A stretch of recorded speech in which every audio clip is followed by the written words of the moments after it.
Hello and welcome to this video about the circumference of circles. The learning target for this video is knowing parts of circles and being able to find and use circumference. So first, let's get into parts of circles. So a circle has a couple key terms that we need to be familiar with.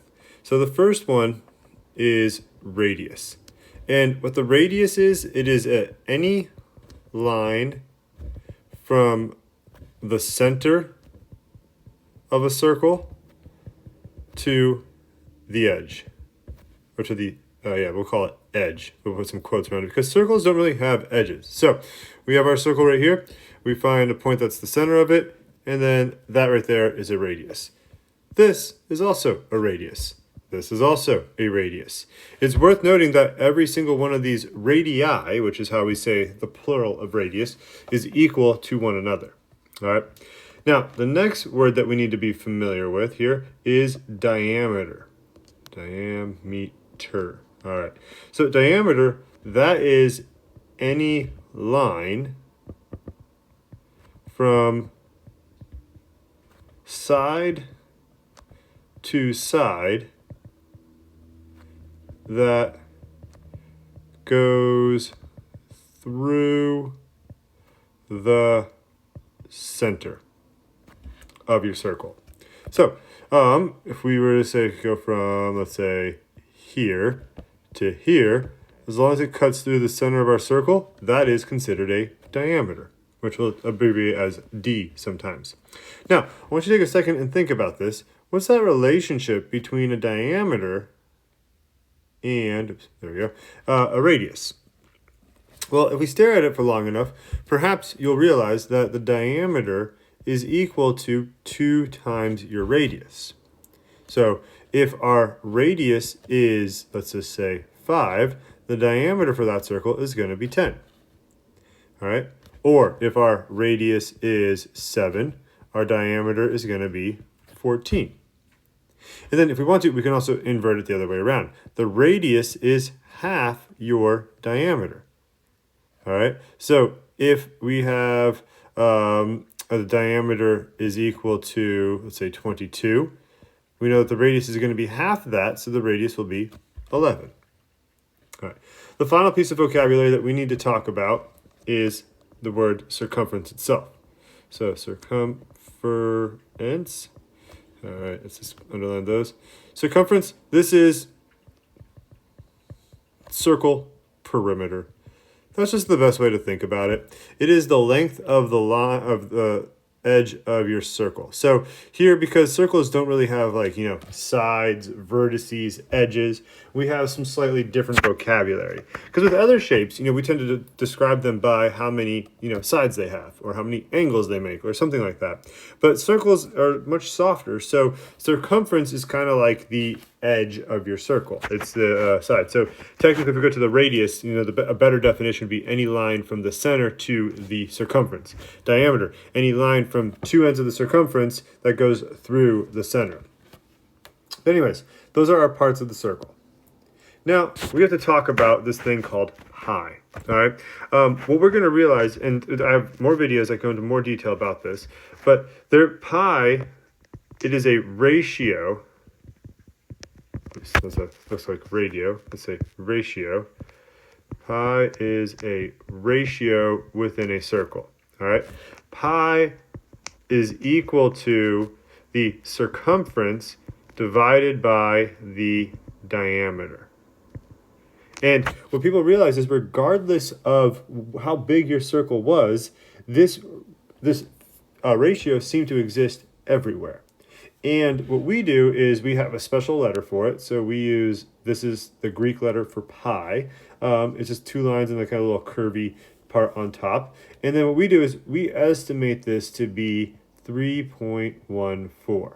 So what's going to happen is we're going to have to do a lot of things with calculators to where we might end up multiplying something by 3.14. And so just really quickly, let's talk about maybe like an estimate versus an exact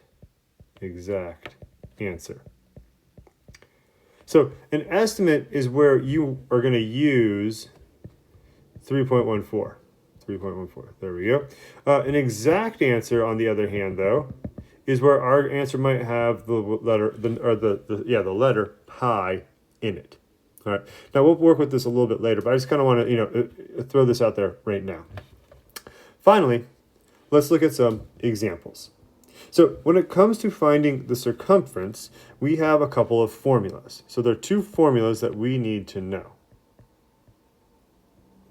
All right, so number one, all right, let's get formula number one.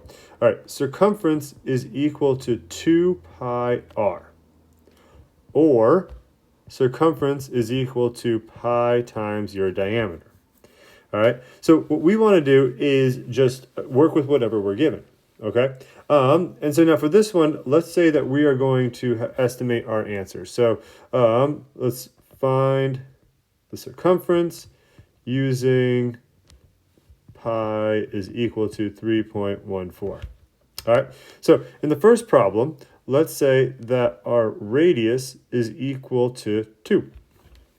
Well, here's my circle. I have a radius 2. If I want to find that length that goes around it, I just use my formula. And since I have r, I'll use this formula for that. So circumference is equal to 2 pi, and then I put in 2 for my radius. So what I'm going to do is I'm going to combine these numbers to make 4 pi. And then remember that 4, or pi, is 3.14. So that's times 3.14. This is where it might come in handy to have a calculator on the side.